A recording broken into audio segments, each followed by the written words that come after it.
मैं सोच रहा हूं कि सुबह सुबह अपनी बीवी से पिट के आया होगा इसलिए चुप है। मैं कुछ भी सोच सकता हूं, मुझे थोड़ी रोक सकते हो आप भाई साहब। मैं उल्टा पुल्टा ना सोचूं, इसके लिए जवाब देना पड़ेगा। जवाब देने के लिए तैयार रहेंगे? अच्छा बताइए कितने लोग जिंदा हैं? अच्छा पूरे जिंदा कितने? दोनों हाथ खड़ा करके बताइए। और जिंदा आदमी की तरह बोल के बताइए। बहुत बहुत धन्यवाद। देखिए आज के 25 साल पहले जब मैं सबसे पहले हैदराबाद में आया था, तो आप कहते हैं कि मुझे अगर ये सुविधा मिल जाती तो मैं कामयाब हो जाता। तो मैं बता दूं कि मैं हैदराबाद में आया था तब पूरे आंध्र प्रदेश में एक भी आदमी के पास आरसीएम का कोई प्रोडक्ट आया ही नहीं था। कोई यहाँ पर शॉप नहीं थी, कोई यहाँ पर डिपो नहीं था। मेरे जीजा जी रहते थे यहाँ पर, मेरी सिस्टर जीजा जी यहाँ रहते थे। और एक नया अभियान में मैंने अपना सफर चालू किया था, तो कौन अपने मिलने वालों के पास ही जाएगा। तो मैं जीजा जी के पास गया कि कम से कम एक तो बन ही जाएगा। और मैं वहां आया और जीजा जी को ज्वाइन कराया। जीजा जी ने तो ज्यादा इंटरेस्ट नहीं लिया, लेकिन जीजा जी के जो मकान मालिक थे आदरणीय दिलीप कुलकर्णी सर ने इंटरेस्ट ले लिया। इसलिए जीवन में ये मत सोचो कि जिसके लिए तुम गए हो वही कामयाब करेगा तुम्हें। दुनिया तुम्हारा इंतजार कर रही है। जो जैसा होता है उसको वैसा मिलता है। क्या रूल है? थोड़ा बोल के बताइए, बोल के बताइए। पीछे वालों की आवाज नहीं आ रही। क्या बोला मैंने? ये दुनिया का नियम है। लॉ ऑफ अट्रैक्शन क्या कहता है? जो जैसा होता है उसको वैसा मिल ही जाता है। एक बेवड़ा है, दारू शराबी है, बहुत बड़ा दारू पीने वाला है, उसको अनजान सी बारात में छोड़ दीजिए, शाम तक वो अपना पार्टनर ढूंढ लेता है। जो जैसा होता है उसको वैसा मिलता है। जब कोई आदमी पूरी इच्छा के साथ किसी व्यक्ति अपने साथी को तलाश करता है तो उसे मिलता है। दो तरह के लोग कामयाब होंगे इस सिस्टम के अंदर, तीसरा कभी हुआ ही नहीं और होगा भी नहीं। बता दूं क्या? कितने लोग जानना चाहते हैं? तो दो तरह के आदमी हैं। पहला वो व्यक्ति कामयाब होता है जो इस बहुत समझदार। कितने लोग अपने आप को समझदार मानते हैं? अच्छा पागल मानते हैं? और बोलो ना समझदार, कितने आदमी मानते हैं अपने आप को समझदार? तो पहला आप करेक्ट, आप सब कामयाब होंगे क्योंकि समझदार कामयाब होता है। दूसरा इस सिस्टम में कामयाब होता है जो पागल होता है। मैं था पागल। कितने पागल हैं? अब दो तरह के आदमी कामयाब होते हैं, तीसरा कभी हुआ ही नहीं, होगा ही नहीं। लेकिन मजे की बात यह है, यह समझदारी का सर्टिफिकेट कौन देता है? यह समझदारी का सर्टिफिकेट तो आप ही अपने आप को देते हो। मैं समझदार हूं, तुम्हारा पड़ोसी तो तुम्हें पागल कह रहा है। अब कंफ्यूजन यह है कि समझदार कौन है और पागल कौन? कैसे पता लगा? नहीं लगाना पता। 90% लोग पूरी जिंदगी खत्म कर देते हैं ऐसे बातों का पता लगाने में कि ये समझदार है कि पागल है।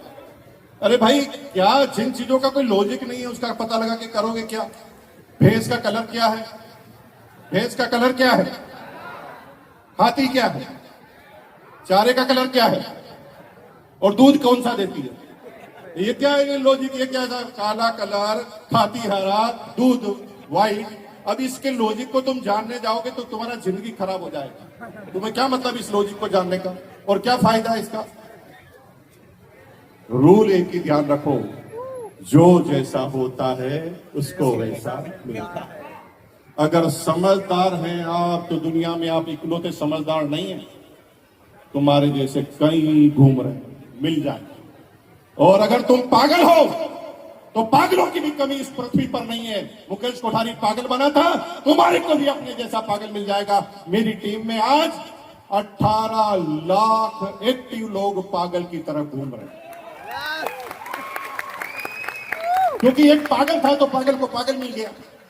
आप ये लॉजिक मत ढूंढिए कि सही को ही सही मिलता है। पागल को पागल मिलता है, गधे को गधा मिलता है, घोड़े को घोड़ा मिलता है, लादेन को लादेन जैसा मिलता है, भगत सिंह को भगत सिंह जैसा मिलता है, सुभाष चंद्र बोस को सुभाष चंद्र बोस जैसा मिलता है। तुम जैसे होंगे, तुम्हारी टीम वैसी बनने के लिए तैयार है। कितने लोग बनने के लिए तैयार है? बनाने के लिए तैयार है? देखिए मैं जब आज के 25 साल पहले डायरेक्ट सेलिंग में आया था, उस समय एक प्राइवेट नौकरी करता था। उस नौकरी की शुरुआत 750 रुपए प्रति माह की सैलरी से की। जीवन के कोई बहुत बड़े लक्ष्य नहीं थे।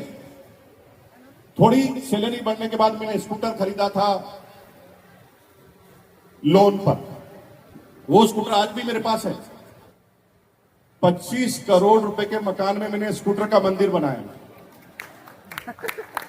लोग कहते हैं स्कूटर का क्यों बनाया, भगवान का क्यों नहीं बनाया? मैंने कहा मेरी इतनी औकात ही नहीं कि मैं भगवान का मंदिर बना दूं। तुम पागल हो क्या? भगवान का तुम मंदिर बनाओगे? अरे तुम भगवान के मंदिर में रहते हो, तुम क्या खाट बनाओगे भगवान का मंदिर? ये अल्लाह ताला, ये भगवान, ये ईश्वर, ये तो पूरी दुनिया को कंट्रोल करते हैं। तुम इसका मंदिर बनाओगे, तुम उसे खिलाओगे, तुम उसे प्रसाद खिलाओगे? अरे किस गलतफहमी में जी रहे हो मेरे भाई? तुम्हारे को वो खिला रहा है कि तुम उसे खिलाओगे? कैसी बात करते हो? ये भगवान उगान का मंदिर बनाने की जरूरत नहीं है, क्योंकि भगवान के यहीं पर तो तुम रहते हो। इसके कंट्रोल के बिना तो तिनका नहीं हिल सकता। मैंने भगवान का नहीं बनाया, स्कूटर का बनाया। पूछो क्यों? अरे पूछो क्यों? आवाज नहीं आ रही पीछे से, पूछो क्यों? स्कूटर का इसलिए बनाया कि मुझे आर्सिंग करने से पहले सबने मना किया स्कूटर को छोड़। मैं स्कूटर को कहता था प्लान बताने चले, भुर्र एक ही बार में स्टार्ट। कभी मना ही नहीं किया उसने। तो मेरे लिए वही सबसे बड़ा इंपॉर्टेंट है। इसलिए दो बातें डायरेक्ट सेलिंग में मुझे आते ही समझ में आई थी।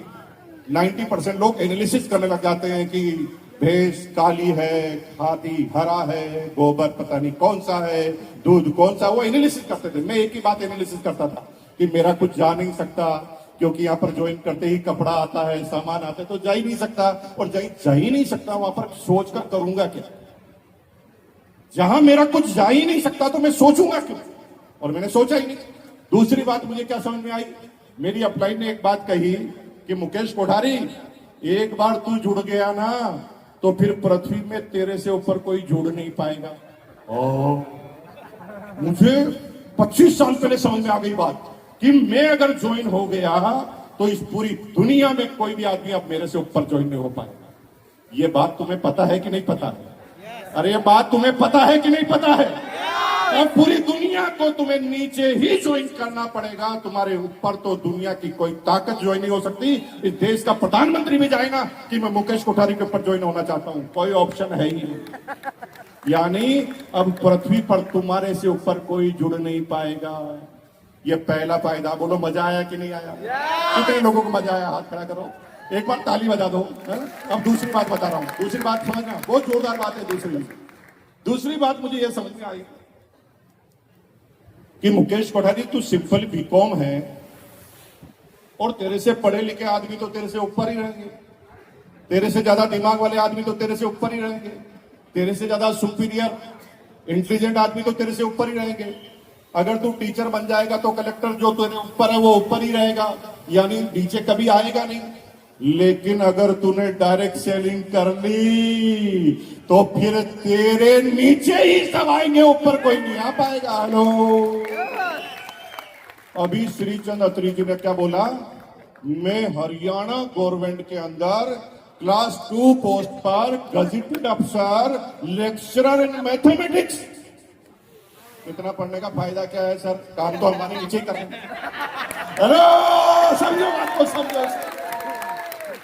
अब बताओ, गजेटेड अफसर को ये मुकेश कोठारी अपने जीवन में कभी नीचे ला सकता था क्या? काम करते करते करते हमारी टीम में आए डॉक्टर सुरेंद्र वत्स, double MA, BEd, PhD।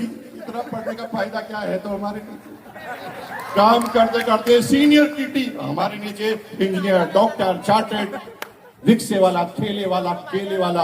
Hindustan का एक भी स्टेट, एक भी डिस्ट्रिक्ट ऐसी नहीं है जहां पर मुकेश कोठारी का आदमी नहीं है।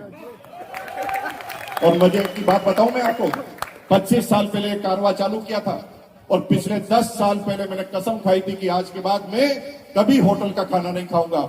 और गारंटी के साथ कहता हूं कि पिछले 10 सालों से मैंने कभी होटल का खाना नहीं खाया, क्योंकि हिंदुस्तान की हर कॉलोनी में मेरा घर है, मेरा अपना आदमी है, वहां पर रहकर मैं खाना खाता हूं। आप 25वें साल के इस दौर में यहां पर आए हैं।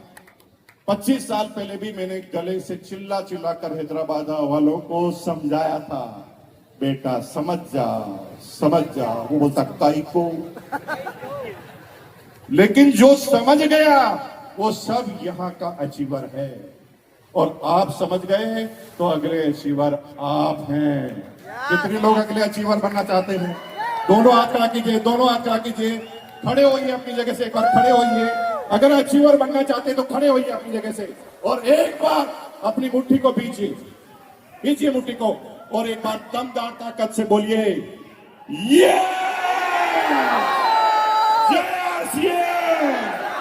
बहुत बहुत धन्यवाद. Thank you once again.